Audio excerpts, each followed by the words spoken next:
Assalamualaikum warahmatullahi wabarakatuh. Apa kabar Ananda semua? Semoga selalu dalam keadaan sehat. Kembali lagi bersama saya Mutiara Rahmadani Putri dalam mata pelajaran Budaya Melayu Riau. Pada pertemuan hari ini kita melanjutkan pembahasan kita minggu lalu, yaitu mengenai keberagaman pakaian pengantin Melayu Riau. Materi yang pertama yaitu keberagaman pakaian pengantin.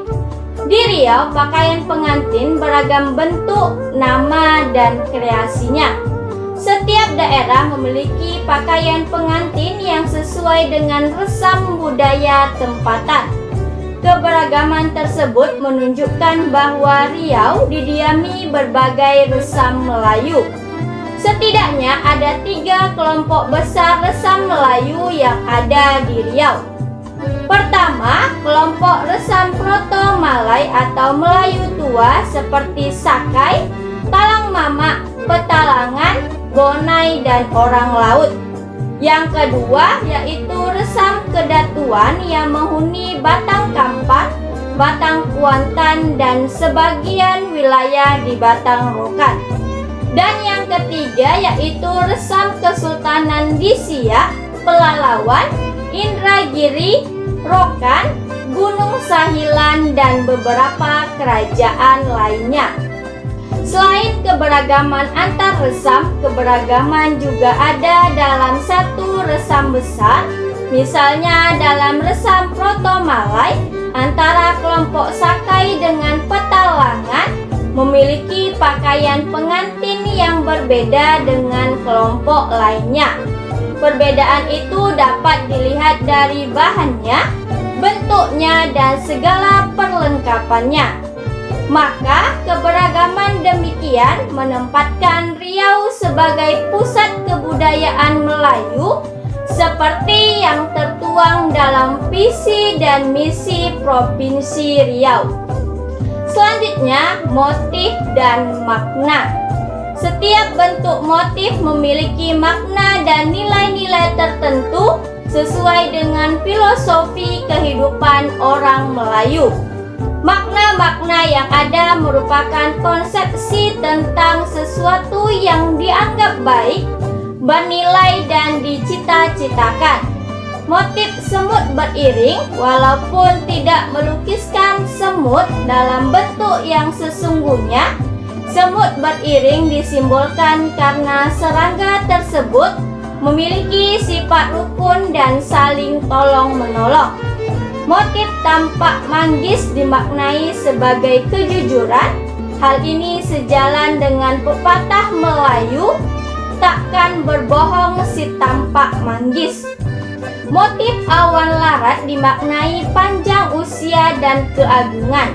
Motif ini secara khusus ditujukan untuk mendoakan kekuasaan sultan yang sedang berkuasa. Motif kaki bawah yang dibuat sambung menyambung dimaknai sebagai bentuk kesatuan dan kekompakan rakyat dalam kerajaan. Beberapa motif lainnya juga mengandung makna, seperti motif bintang-bintang yang bermakna ketakwaan kepada Allah Subhanahu wa Ta'ala. Motif pecah piring bermakna pentingnya saling berbagi. Motif itik pulang petang dimaknai sebagai keteraturan dan kedisiplinan. Motif bunga kangkung dimaknai sebagai keuletan, kerja keras, dan pantang menyerah. Motif bunga cengkeh dan bunga tanjung, yang mana ini dimaknai sebagai simbol keharuman dan bermanfaat bagi orang lain. Motif bunga kundur dimaknai persatuan dan kesatuan. Motif bunga melur dimaknai kesucian dan ketulusan hati. Motif kembang setaman, jurai, dan oyah dimaknai sebagai simbol kekayaan, kemakmuran, dan kemegahan. Motif lainnya yang sering digunakan adalah motif lipat atau lepih, motif garis putus, motif belah ketupat, motif tulang belut, motif kotak-kotak, motif pedang-pedang, motif insang pari, dan lain sebagainya. Selanjutnya, aksesoris pakaian pengantin Melayu Riau.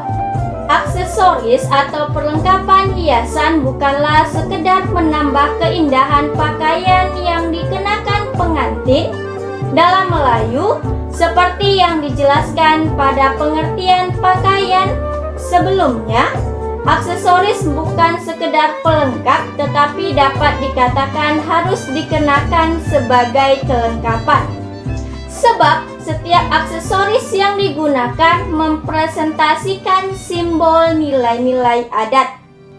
Aksesoris pengantin perempuan Melayu Riau adalah sanggul Melayu, sanggul lipat pandan, bunga cempaka, bunga melur, bunga tanjung, tudung mente, mahkota, doko bertingkat, pending, sebai, ramen, gelang berkepala naga, gelang patah semat, gelang emas berlipat rotan, canggai, dan selepa.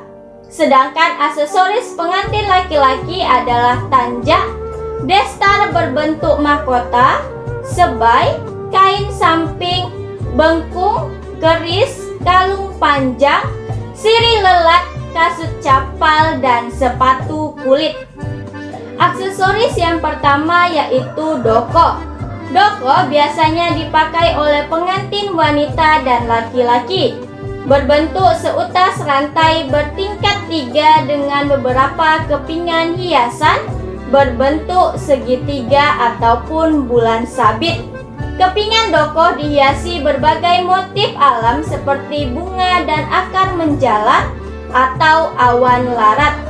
Ragam hias yang digunakan di atas permukaan kepingan doko menggambarkan kerumitan reka corak dan kepintaran perekanya.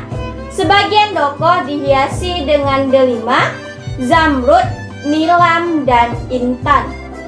Aksesoris yang kedua yaitu gelang.